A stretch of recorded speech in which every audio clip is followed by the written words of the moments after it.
Hello students, आज हम इस वीडियो में इन्वेंट्री मैनेजमेंट को एक्सप्लेन करेंगे। इन्वेंट्री मैनेजमेंट्स की मीनिंग समझने के लिए ज़रूरी है कि हम ये जानें कि इन्वेंट्री किसे कहते हैं। ये जो टर्म इन्वेंट्री है वो किन किन चीज़ों के लिए इस्तेमाल किया जाता है। इन्वेंट्री क्या होता है कि प्रोडक्शन में जितने भी मूवेबल गुड्स का हम यूज़ करते हैं उन्हें हम इन्वेंट्री कहते हैं। All movable goods that are used in production, that is inventory. Movable goods क्या होते हैं? जो मूव किए जा सकते हैं, राइट। और इमूवेबल जो मूव नहीं किए जा सकते, लाइक लैंड, बिल्डिंग, ये सब कैसे हो गए? इमूवेबल हो गए। तो जो इमूवेबल नहीं है, जिनको हम मूव कर सकते हैं, उस तरह के गुड्स, और वो कहाँ इस्तेमाल हो रहे हैं? आपके प्रोडक्शन प्रोसेस में इस्तेमाल हो रहे हैं, वो मैन्युफैक्चरिंग में हेल्प करते हैं, तो उन्हें हम क्या कहते हैं? इन्वेंट्री कहते हैं। It refers to physical stock of goods, goods का वो फिजिकल स्टॉक जो प्रेजेंट है, ठीक है, कहाँ पे? बिजनेस यूनिट में या मैन्युफैक्चरिंग कंसर्न में। किस लिए प्रेजेंट है? कि प्रोडक्शन प्रोसेस या मैन्युफैक्चरिंग प्रोसेस ईजिली हो सके, उनको हम कहते हैं ये इन्वेंट्री है, right. For example, raw materials, cotton, leather etcetera, tools, office supplies. तो ऑफिस सप्लाईज क्या होती है? बेसिकली पेन, पेंसिल, फोल्डर्स, इन सब चीज़ें जो होती हैं उन्हें ऑफिस सप्लाईज कहते हैं। तो ये सब चीज़ें क्या हो गई? आपकी इन्वेंट्री हो गई। देखिए, इन्वेंट्री दो तरीके की होती है। एक होता है डायरेक्ट इन्वेंट्री और दूसरी होती है इनडायरेक्ट इन्वेंट्री, राइट। तो जब हम बात करते हैं डायरेक्ट इन्वेंट्री की, तो एग्जैक्टली डायरेक्ट इन्वेंट्री क्या होती है? कि वो सारे मटेरियल्स जो कि आपका जो फिनिश गुड्स तैयार होगा, प्रोडक्शन जब आपका कंप्लीट होगा तो एक फिनिश गुड्स तैयार होगा। तो जो फिनिश गुड्स में इंपॉर्टेंट पार्ट प्ले करते हैं, इंपॉर्टेंट कंपोनेंट होते हैं, इंटीग्रल पार्ट होती है फिनिश गुड्स का, जिसके बिना आप कह सकते हैं कि ये फिनिश गुड्स रेडी हो ही नहीं सकता था, उनको हम कहते हैं डायरेक्ट इन्वेंट्री। जैसे आपका रॉ मटेरियल, तो अगर कोई भी चीज़ है, ठीक है, मान लीजिए मैं एक कंपनी हूँ जो बिस्किट्स बनाती है, तो मेरा जो फिनिश गुड्स है वो क्या हो गया? बिस्किट्स हो गया, राइट। तो अगर अब ये बिस्किट्स में फ्लोर लगे होंगे, शुगर लगी होगी, ये वो रॉ मटेरियल हैं जो यूज़ किए गए होंगे और जिनके बिना ये बिस्किट्स नहीं तैयार हो सकती है। तो वो ऐसी चीज़ें जिनके बिना आपका फिनिश गुड्स नहीं दिख सकता, जो फिनिश गुड्स का इंपॉर्टेंट पार्ट है, इंटीग्रल पार्ट है, उनको हम कहते हैं डायरेक्ट इन्वेंट्रीज। तो इसमें आपका रॉ मटेरियल आ जाता है, इसमें आपके वर्क इन प्रोग्रेस आ जाते हैं। अब वर्क इन प्रोग्रेस क्या होता है? देखिए, जब रॉ मटेरियल कोई चीज़ होती है और फिनिश गुड्स तैयार होती है, तो इन दोनों के बीच में रॉ मटेरियल से उसको फिनिश गुड्स में कन्वर्ट करने में कुछ प्रोसेस होते हैं, कुछ स्टेजेस इन्वॉल्व होते हैं, है ना। ऐसा तो नहीं कि मैंने आटा ले लिया और चीनी ले ली और तुरंत बिस्किट तैयार हो गया, ऐसा नहीं होगा। उनके आगे कुछ प्रोसेसिंग होगी। तो जो वो प्रोसेसिंग होती है रॉ मटेरियल को फिनिश गुड्स तैयार करने में, जिन स्टेजेस को हम पास ऑन करते हैं, that is called work in progress. यहाँ हम कह सकते हैं कि फिनिश गुड्स से पहले जो आधा अधूरा बना हुआ चीज़, सेमी फिनिश गुड्स होता है, that is work in progress, that is the part of work in progress. मतलब ऐसी चीज़ें जो अभी काम में लगी हुई हैं, वर्क इन प्रोग्रेस, है ना। मशीन में कुछ चीज़ें पड़ी हुई रह गई हैं, अभी मटेरियल कुछ पड़ा रह गया है, प्रोसेस हो रहा है, तो वो सारी चीज़ें कहाँ की बन जाती है? Work in progress. तो वर्क इन प्रोग्रेस क्या इन्वेंट्री है? हाँ, बिल्कुल इन्वेंट्री है, ठीक है। ये कैसी इन्वेंट्री होगी? डायरेक्ट या इनडायरेक्ट? ये डायरेक्ट इन्वेंट्री होगी। तो हमने कहा कि इन्वेंट्रीज क्या होती है? जितने भी मूवेबल गुड्स हों जो प्रोडक्शन प्रोसेस में इस्तेमाल होने वाले, जिनसे आपका प्रोडक्शन होगा, जो मैन्युफैक्चरिंग कंसर्न्स होल्ड करके रखती हैं, that is called inventory. Inventory दो तरीके की, डायरेक्ट एंड इनडायरेक्ट। तो डायरेक्ट तो रॉ मटेरियल हो गया, वर्क इन प्रोग्रेस, ये सब डायरेक्ट हो गई। फिनिश गुड्स आपका डायरेक्ट इन्वेंट्री हो गया। लेकिन अगर बोलते हैं इनडायरेक्ट इन्वेंट्रीज की, तो ऐसी चीज़ें जिनकी वजह से आपका मैन्युफैक्चरिंग जो प्रोसेस है वो स्मूथली रन नहीं कर सकता है। मतलब वो अगर नहीं हो तो आपका जो मैन्युफैक्चरिंग प्रोसेस है वो सही से रन नहीं हो पाएगा। हालांकि ये जो है इंपॉर्टेंट कंपोनेंट नहीं है फिनिश गुड्स का, मतलब ये ऐसी चीज़ें नहीं है जिनके बिना आप कह सकते हो, जो आपको दिखें, जो विजिबल हो कि हाँ भाई ये तो चीज़ इन्हीं चीज़ों से मिलके बनी है, ऐसी वो चीज़ें नहीं होती हैं, वो हाइड होती हैं। तो इसीलिए इसको बोलते हैं इनडायरेक्ट इन्वेंट्रीज। अब जैसे लुब्रिकेंट ऑयल हो गया, फ्यूल हो गया, टूल्स हो गए, है ना, गम हो गया, ग्रीस हो गया, तो ये सब जो चीज़ें होती है, कंज्यूमेबल जो भी आइटम्स हो गए हैं, सोप्स या जो भी चीज़ें आप इस्तेमाल कर रहे हैं, मोपिंग हो रही है, ब्रशेज़ हो रहे हैं, फिनाइल यूज़ कर रहे हैं आप मशीन्स वगैरह में साफ़ करने के लिए, तो ये सब कहीं ना कहीं प्रोडक्शन प्रोसेस को स्मूथ करने के लिए है। लेकिन ये फिनिश गुड्स का डायरेक्ट पार्ट नहीं है। तो इस तरह की चीज़ों को हम इनडायरेक्ट इन्वेंट्री कहते हैं, राइट। तो आई होप इन्वेंट्री की मीनिंग हमारी क्लियर हो गई। अब अगर हम बात करते हैं कि इन्वेंट्री में क्या क्या चीज़ें इंक्लूड होती हैं, हम किनको ऑल टोटल इन्वेंट्री कहेंगे, क्या हम फिनिश गुड्स को सिर्फ इन्वेंट्री कहेंगे? तो नहीं, इन्वेंट्री में क्या क्या इंक्लूड्स होता है? आपके सारे रॉ मटेरियल जो आपके वेयर हाउस में रखे गए हैं, स्टोर किए गए हैं, वो भी इन्वेंट्री का पार्ट बनेंगे। ऐसी चीज़ें जो प्रोडक्शन प्रोसेस में अभी वर्क इन प्रोग्रेस के फॉर्म में हैं, वो भी इन्वेंट्री कहलाती हैं आपकी। और जो बन के तैयार हो गई फिनिश गुड्स, जो तैयार हो चुका है, जो आप सेल के लिए अवेलेबल करके रखे हैं, उसको भी, उसके भी स्टॉक को हम क्या कहेंगे? इन्वेंट्री कहेंगे। क्लियर है? तो ये सारी चीज़ें, raw material, work in progress, finish good, ये सब कुछ क्या है? इन्वेंट्री कहलाता है। ठीक है, अब इन्वेंट्री ये कहलाता है इन्हीं चीज़ों को मैनेज करना। ठीक है, रॉ मटेरियल, स्टॉक, ये फिनिश गुड्स, ये वर्क इन प्रोग्रेस, इन चीज़ों को मैनेज कराना ही इन्वेंट्री मैनेजमेंट कहलाता है। आपको पता है मैनेजमेंट क्या होता है? मैनेजमेंट एक प्रोसेस है। कैसा प्रोसेस है? प्लानिंग का, ऑर्गेनाइजिंग का, डायरेक्टिंग का, कंट्रोलिंग का, है ना?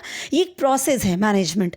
तो इन्वेंट्री मैनेजमेंट मतलब इन चीज़ों की, ये जो इन्वेंट्रीज़ हैं, इनको प्लान करना, ठीक है, इनको ऑर्गेनाइज करना, इनको डायरेक्शन देना, इनको कब कितना कितनी की रिक्वायरमेंट है, तो ये सब जब हम टैक्टफुली करते हैं, सब कुछ प्लान करते हैं, ऑर्गेनाइज करते हैं, कंट्रोल करते हैं, डायरेक्ट करते हैं, तो उसको हम कहते हैं इन्वेंट्री मैनेजमेंट। तो बेसिकली अगर आप इन्वेंट्री मैनेजमेंट को समझना चाहेंगे तो हमें कुछ इन्वेंट्री के रिगार्डिंग डिसीजंस लेने पड़ते हैं। ठीक है, इन डिसीजंस को इफ़िशिएंटली मैनेज करना ही इन्वेंट्री मैनेजमेंट कहलाता है।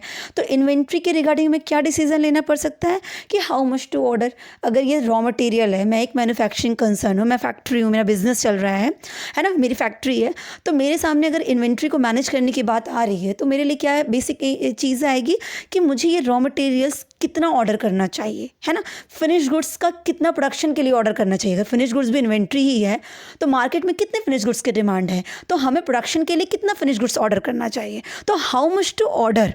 ठीक है, जिसके लिए हम क्या डिसाइड करते हैं कि ऑर्डर क्वांटिटी कितनी, हमको अगर रॉ मटेरियल ऑर्डर करानी है तो कितनी क्वांटिटी में हम ऑर्डर कराएं। तो ये जो डिटरमाइन करना है, ये डिसीजन लेना होता है। तो इन्वेंट्री मैनेजमेंट इन डिसीजन को एफिशिएंटली लेती है, दैट इज़ इन्वेंट्री मैनेजमेंट। और हम क्या करते हैं? व्हेन टू प्लेस ऑर्डर, कब हमें ऑर्डर दे देना चाहिए, हमारे पास कितना स्टॉक है और कितने स्टॉक के बाद हमें ऑर्डर कर देना चाहिए, जिससे कि हमें किसी तरीके की प्रोडक्शन प्रोसेस में प्रॉब्लम फेस आउट ना करनी पड़े। राइट, तो डिटर्मिनेशन ऑफ रीऑर्डर पॉइंट, इसका आंसर क्या होता है कि हम रीऑर्डर पॉइंट को डिटरमाइन कर लेते हैं और हमें पता चल जाता है कि भाई अब हमें ऑर्डर प्लेस कर देना है। ठीक है, similarly how much safety stock should be kept, कम से कम कितना स्टॉक हमें हमेशा मेंटेन करके रखना चाहिए, जिससे कभी भी ऐसा ना हो कि हम कह सकें कि हमारा स्टॉक आउट ऑफ स्टॉक हो चुका है, अब कुछ दिन के लिए फैक्ट्री बंद करनी पड़ेगी क्योंकि हमारे पास रॉ मटेरियल नहीं है, हम प्रोडक्शन नहीं कर सकते। ऐसा सिनेरियो हमारे सामने कभी ना आए, इसलिए सेफ्टी के लिए हमें कितना स्टॉक मेंटेन करके चलना चाहिए। तो ये सारे हमारे क्या हैं? डिसीजंस हैं। ये डिसीजंस हमें लेने पड़ते हैं इन्वेंट्री के रिगार्डिंग। ठीक है, तो ये इनके जैसे सेफ्टी स्टॉक के लिए हम क्या डिसाइड करते हैं? सेफ्टी स्टॉक लेवल डिसाइड कर लेते हैं। जैसे ही सेफ्टी स्टॉक लेवल है, इस लेवल से कम हो रहा है तो मतलब प्रॉब्लम है, इसके ऊपर ही रहे तभी हमें ऑर्डर कर देना है ना? तो इतना हमें मेंटेन करके चलना है। तो ये इन्हीं डिसीजंस के लिए जो आता है आपके सामने, that is inventory management. Clear है आपको?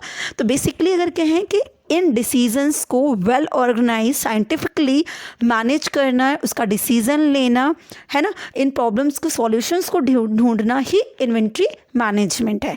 ठीक है, तो ये बेसिकली इन्वेंट्री मैनेजमेंट हुआ। अब अगर मैं आपसे एक चीज़ कहूँ कि आखिर इन्वेंट्रीज मेंटेन करने की ज़रूरत ही क्या, हमें रॉ मटेरियल रखने की क्या ज़रूरत है, हमें क्या ज़रूरत है फिनिश गुड्स बनाने के बाद रखने की, वर्क इन प्रोग्रेस में सामान रखने की क्या ज़रूरत है, भाई जितना है उतना करके हटाओ, क्या ज़रूरत होती है। तो उसके लिए भी कहा जाता है कि 3 मोटिव हमारे होते हैं, transaction motive, precautionary motive and speculative motive. एक ट्रांजैक्शन मोटिव क्या कहता है कि हमेशा मार्केट में अगर हमारी डिमांड हो रही है तो हमारे पास हमेशा इनपुट प्रोडक्शन के लिए बना रहे, ऐसा कभी सिनेरियो ना आए कि हमारे पास इनपुट ही ना हो, प्रोडक्शन ना कर पाए। तो हमेशा हमारी ट्रांजैक्शंस अवेलेबल रहे, हम ऑन डिमांड अपनी चीज़ें पूरी करते रहें, तो सप्लाई अच्छे से रहे, कंटिन्यूअस प्रोसेस में रहे, ट्रांजैक्शंस अच्छे से होते हैं, इसके लिए हमारे पास इनपुट हमेशा मेंटेन रहना चाहिए। तो एक तो ट्रांजैक्शन मोटिव हो गया। प्रिकॉशनरी मोटिव कि कल को कभी भी सप्लाई ऑफ चेन में कोई प्रॉब्लम आती है, डिमांड में कोई प्रॉब्लम आती है, तो या कभी कुछ मार्केट सिनेरियो गड़बड़ हो जाता है या हमारे सप्लायर में कुछ इशू आ जाता है, तो प्रिकॉशन के तौर पर हमें हमेशा अपनी इनपुट्स तैयार रखने चाहिए। तो इस वजह से भी हम इन्वेंट्री मेंटेन कर रहे होते हैं और ये डिसीजन हमें लेने पड़ते हैं। And third one is speculative motive. Speculative motive क्या कहता है आपसे कि हमें पता होता है कि भाई इस चीज़ की प्राइस तो फ्यूचर में बढ़ सकती है, है ना, कल को इसकी प्राइसेस कम होंगी या बढ़ जाएंगी, तो फ्यूचर में जो प्राइसेस में वेरिएशन आने वाला है, इसके प्रॉब्लम से बचने के लिए हम कहीं ना कहीं होर्डिंग करना शुरू करते हैं, बचा बचा के रखना शुरू कर लेते हैं। तो इसकी वजह से भी हमें इन्वेंट्री मेंटेन करने की ज़रूरत होती है। तो जब हमें इन्वेंट्री मेंटेन करना होगा तो हमें इन्वेंट्री डिसीजन लेना होगा, और हम डिसीजन एफिशिएंटली ले पाएँ, इसके लिए हमें क्या करना होगा, टैक्टफुली इस चीज़ पे काम करना होगा, and that is called inventory management. Okay, so अब हम देखते हैं कि डिटरमाइनिंग इन्वेंट्री लेवल। अब हम जब ये मैनेजमेंट ले रहे हैं ना, हम ये इन्वेंट्री मैनेज कर रहे हैं, तो क्या क्या चीज़ें हमें करनी होंगी। ठीक है, ये डिसीजंस है जिनके लिए ही हम, जिसको ही हम कह रहे थे इन्वेंट्री मैनेजमेंट, भाई यही चीज़ें तो हमें लेनी है, इन डिसीजंस के लिए ही तो इन्वेंट्री मैनेजमेंट की बात हुई। लेकिन अब यहाँ पे क्या होता है कि इसी चीज़ को कैसे करना है, तो एक होता है इन्वेंट्री लेवल। अब इन्वेंट्री लेवल हम क्यों डिटरमाइन करते हैं कि ऐसा सिनेरियो ना कभी हो कि हम ओवर स्टॉक हो गए हैं या अंडर स्टॉक, तो आपकी कंपनी ओवर स्टॉकिंग के सिनेरियो में ना फंसे, अंडर स्टॉकिंग के सिनेरियो में ना फंसे। इसके लिए हमें क्या करना होता है, इस स्टॉक का, इस इन्वेंट्री के लेवल का, है ना, इस स्टॉक के लेवल को डिटरमाइन करना पड़ता है। ठीक है, तो ये जो डिटरमाइन करना होता है वो कैसे होता है, ये अब हम देखते हैं। So the objective of inventory management is to minimise cost and maximise profit. तो इन्वेंट्री मैनेजमेंट का जो मेन ऑब्जेक्टिव क्या होता है भाई, कॉस्ट को मिनिमाइज करो और प्रॉफिट को मैक्सिमाइज करो। अब कॉस्ट मिनिमाइज करने का मतलब इन्वेंट्री को सही तरीके से मेंटेन करके रखो, इनपुट हमेशा अवेलेबल रहे, ऐसा ना हो सके जैसे मान लीजिए, आप समझिए इस चीज़ को कि मान लीजिए हमने लेबर रखे हैं पर हमारा इनपुट ख़त्म हो गया। अब लेबर रखे गए हैं और आपका रॉ मटेरियल ख़त्म है, तो फैक्ट्री में काम बंद हो गया है। अब आप लेबर तो अपॉइंटेड हैं, है ना, उनको सैलरी तो जाएगी उस दिन की क्योंकि वो आए हैं, उनकी प्रेजेंट हुई है, पर प्रोडक्शन तो आपका कुछ हुआ नहीं क्योंकि आपके पास रॉ मटेरियल कम है। तो आपकी कॉस्ट तो बढ़ गई ना, लेकिन प्रोडक्शन तो हुआ नहीं। तो क्या करना होता है कि हमारा मेन काम क्या है कि हम इन चीज़ों को इस हिसाब से मेंटेन करें कि हमारी कॉस्ट जो है वो मिनिमाइज आए, है ना। लेबर 10 थे तो उनसे हम ज़्यादा से ज़्यादा प्रोडक्शन करवा लें तो हमारी कॉस्ट मिनिमम आ जाएगी, उनके लेबर हम जो है लेबर कॉस्ट जो होगी हम इसी से अपॉर्शनमेंट करा लेंगे। तो मतलब क्या है कि हमको कॉस्ट मिनिमाइज करना है, प्रॉफिट को मैक्सिमाइज करना है, जिससे शेयर होल्डर्स की जो वेल्थ है वो बढ़े। तो कोई भी मैनेजर होता है ना, इसका मेन ऑब्जेक्टिव यही होता है। तो इन्वेंट्री मैनेजमेंट का भी मेन ऑब्जेक्टिव यही है। तो इसके लिए ज़रूरी होता है कि जो फर्म में है जो इन्वेंट्री का लेवल है वो हम सही से डिटरमाइन कर पाएँ, उसको सही से मेंटेन कर पाएँ। तो उसको मेंटेन करने के लिए कौन कौन से फैक्टर्स होते हैं, तो एक होता है आपका ऑर्डर क्वांटिटी, एक होता है आपका लीड टाइम, एक होता है safety stock, and the last one is reorder point. ये 4 ऐसे फैक्टर्स हैं जो लेवल, इन्वेंट्री के लेवल को डिटरमाइन करने के लिए इंपॉर्टेंट है।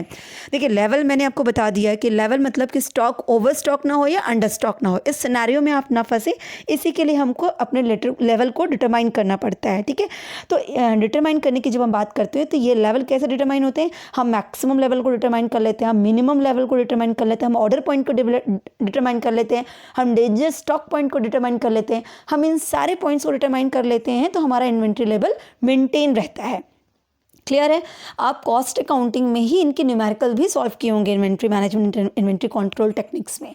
फिलहाल यहाँ पे अगर बिजनेस ऑपरेशंस में बात करते हैं तो इस तरीके से हमारे पॉइंट सामने आते हैं। अब हम एक एक करके एक्सप्लेन करते हैं कि ऑर्डर क्वांटिटी क्या होता है। ठीक है, देखिए, ऑर्डर क्वांटिटी मतलब जब आप ऑर्डर प्लेस कर रहे हैं, मुझे रॉ मटेरियल मंगाना है, ठीक है, तो अब रॉ मटेरियल स्टॉक में मेंटेन करने के लिए मैं रॉ मटेरियल मंगाना है, तो रॉ मटेरियल की कितनी क्वांटिटी प्लेस की जाए, हम अपने सप्लायर से, अपने वेंडर से कितना रॉ मटेरियल ऑर्डर करवाएं, तो that is order quantity. Number of units of an item, particular जो आइटम है उसकी कितनी यूनिट्स मुझे मंगानी है। हाउ मच टू ऑर्डर, अपने वेंडर या सप्लायर से कितना के ऑर्डर प्लेस करवाएं, कितना मंगा लें कि भाई 2 लाख पीस दे दो मुझे, 5 लाख पीस दे दो मुझे, 6 लाख का मुझे रॉ मटेरियल दे दो, मतलब 6 लाख पीसेस दे दो, कितनी नंबर ऑफ यूनिट्स मुझे मंगानी है। ठीक है, अब यहाँ पे मैटर क्या करता है, ये ना तो बहुत ज़्यादा हो ना बहुत कम हो। मतलब क्या हो गया, ऑर्डर क्वांटिटी का मतलब क्या हो गया, एक इकोनॉमिक ऑर्डर क्वांटिटी। इकोनॉमिक मतलब ऑप्टिमम ऑर्डर क्वांटिटी होना चाहिए। ऑप्टिमम ऑर्डर क्वांटिटी का मतलब है कि ना ज़्यादा आप ऑर्डर प्लेस करवा दो और ना कम ऑर्डर प्लेस करवा दो, आप एक इफिशिएंट और ऑप्टिमम ऑर्डर प्लेस कराओ अपने सप्लायर से। तो इस तरह का डिसीजन किसको लेना पड़ता है, इन्वेंट्री मैनेजर को लेना होता है। ठीक है, अब ऑर्डर क्वांटिटी की जब हम बात कर रहे हैं और ऑप्टिमम लेवल की बात कर रहे हैं ना, तो that is called economic order quantity, EOQ, right. Economic order quantity हमसे यही कहता है कि कितनी क्वांटिटी में हमें ऑर्डर प्लेस करनी चाहिए, सप्लायर से कितना मंगाना चाहिए। अब ये कैसे डिटरमाइन करेंगे, इसके लिए न्यूमेरिकली ये सॉल्व होता है। EOQ जो है न्यूमेरिकली सॉल्व किया जाता है, जिसमें हम फॉर्मूला लगाते हैं कि √2 मल्टीप्लाई बाई एनुअल कंजम्पशंस, है ना, multiply by ordering cost divide by carrying cost. ठीक है, तो ये holding cost, ordering cost, carrying cost, ये सब होती क्या है वो हम एक एक करके जब EOQ सॉल्व करेंगे तो डिस्कस कर लेंगे।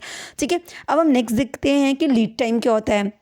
देखिए, लीड टाइम का मतलब होता है कि number of days from when a company place an order for supplies to when those items arrives.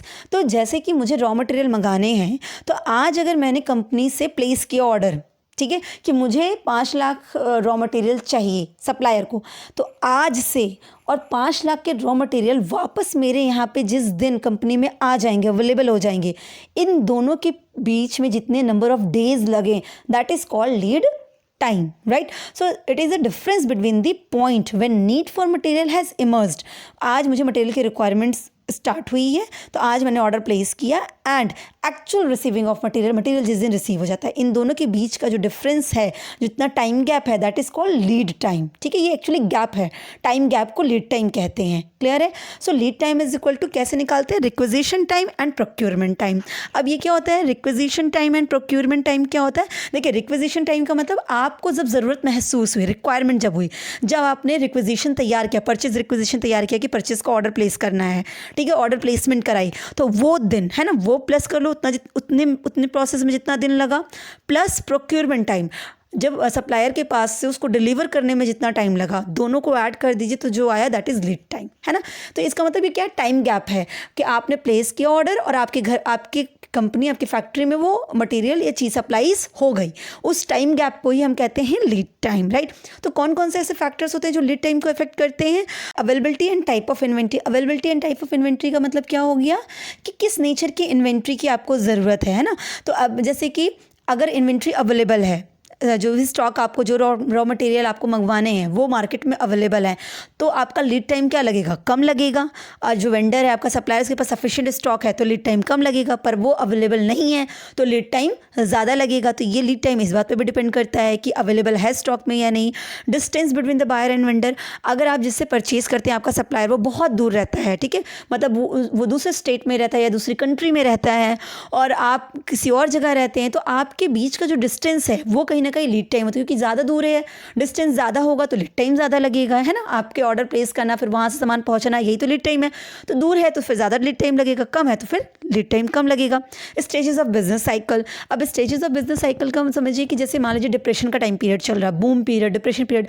तो डिप्रेशन पीरियड में क्या होता है कि बहुत ज़्यादा डिमांड नहीं होती है, डिमांड बहुत लो होती है ना, क्योंकि टाइम अच्छा नहीं चल रहा होता है, तो कंपनीज़ में, मार्केट में डिमांड बहुत कम होती है। जब डिमांड कम है और आपने ऑर्डर प्लेस किया तो वो फटाफट आपका ऑर्डर कंप्लीट कर देंगे, तो उस वक्त में लीड टाइम कम लगेगा, है ना। आपका ऑर्डर तुरंत प्लेस हो जाएगा, आपको तुरंत सप्लाई मिल जाएगी। पर अगर बूम पीरियड है, तो बूम पीरियड है मतलब मार्केट में एकदम पीक है, डिमांड बहुत पीक पे, बिजनेस बहुत पीक पे है, तो इस टाइम पीरियड में क्या होगा, बहुत सारी डिमांड होगी। जब बहुत डिमांड होगी तो आपके डिमांड को कंप्लीट करने में मुझे टाइम लगेगा, तो लीड टाइम यहाँ पे ज़्यादा लगेगी। तो स्टेजेस ऑफ बिजनेस साइकिल भी बहुत मैटर करते हैं लीड टाइम में, कि लीड टाइम कम है या ज़्यादा है।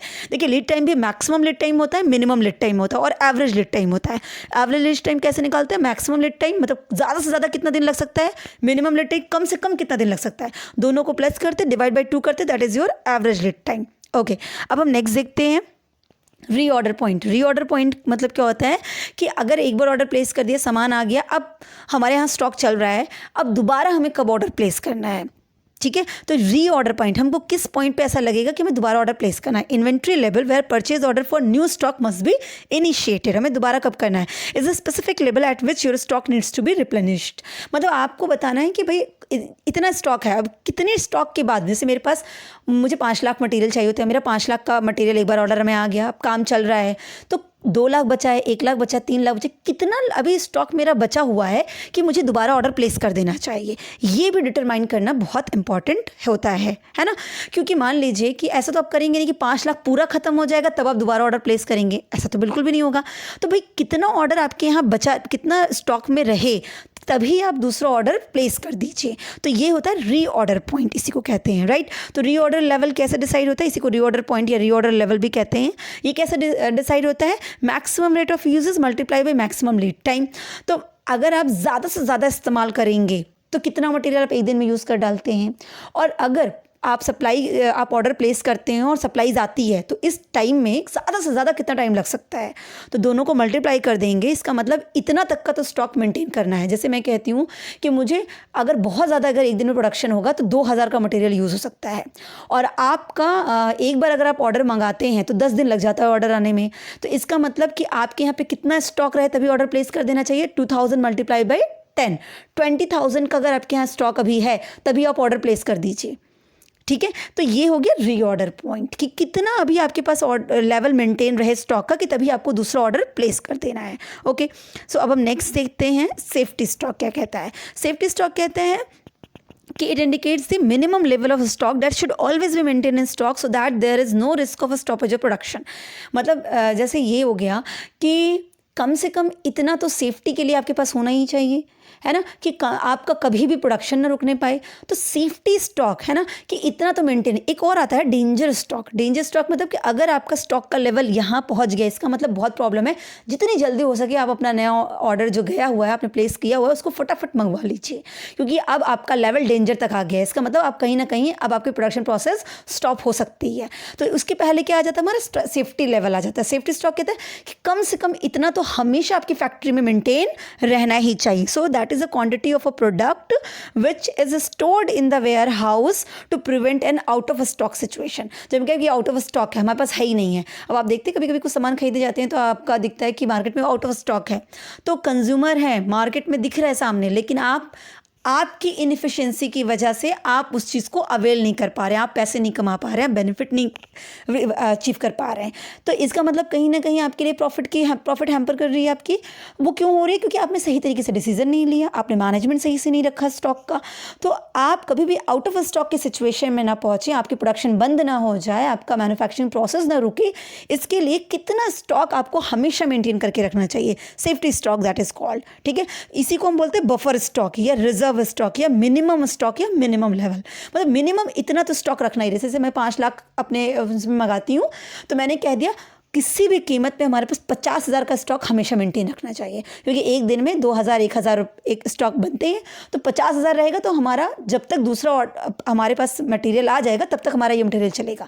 तो 50,000 का स्टॉक तो हर कीमत पे हमारे पास हमेशा बना रहना चाहिए। तो that is our safety stock. अब ये कैसे निकलता है, इसका भी फॉर्मूला होता है। तो ऑर्डर पॉइंट मतलब रीऑर्डर लेवल जो था आपका, तो ऑर्डर पॉइंट में से जब हम average usage rate multiply average lead time कर देते हैं तो उसको हम कहते हैं सेफ्टी स्टॉक। या फिर हम इसको दूसरे तरीके से देख सकते हैं कि maximum daily use into maximum lead time, that is reorder level. हमने देखा था लास्ट टाइम कि मैक्सिमम कितना यूज़ कर सकते हो, मैक्सिमम टाइम कितना लग सकता है एक बार आपको सप्लाई आपने हमें, तो उसका हो गया ऑर्डर पॉइंट। उसमें से हम क्या माइनस कर देंगे कि ऑन एन एवरेज आप कितना डेली यूज़ करते हैं और ऑन एन एवरेज आने में कितना टाइम लगता है। अगर नॉर्मल आएगा आपका सामान तो कितने दिन लग जाएंगे आने में, तो उतना आप जब माइनस कर देंगे तो आपका सेफ्टी स्टॉक निकल आएगा कि इतना तो आपको मेंटेन करके रखना ही है।